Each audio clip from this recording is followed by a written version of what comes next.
Mahalakshmi digital recording studio Kusheshwar बाजार।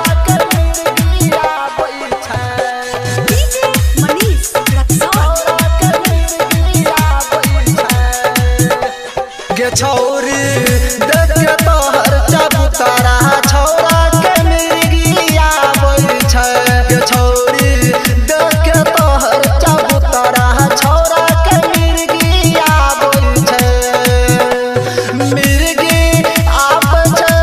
गे रनिया चमकिया बोल छै कि देख के तोहर ललका दुपट्टा छौरा के आँती उछलै छै गे छौरी देख के तोहर चबूतरा छौरा के मिर्गिया बोल छै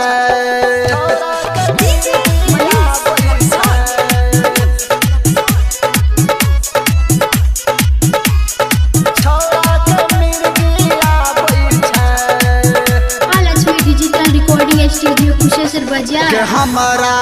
कहबी गहे डंगटा चुम्मा ले बहुचर हम घन लग छोरी चुम्मा ले बचर घंटा गे हमरा कहबी गहे डंगटा चुम्मा ले बहु हम जर घन लग छोरी चुम्मा ले बचर घंटा गे देख के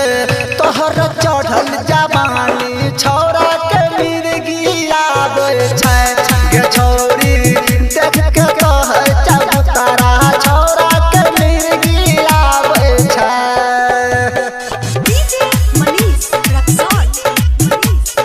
छौरा के मिर्गिया बोल छै छौरा के मिर्गिया बोल छै गे खेलही एक खिली गोए पान बलराम के लेलही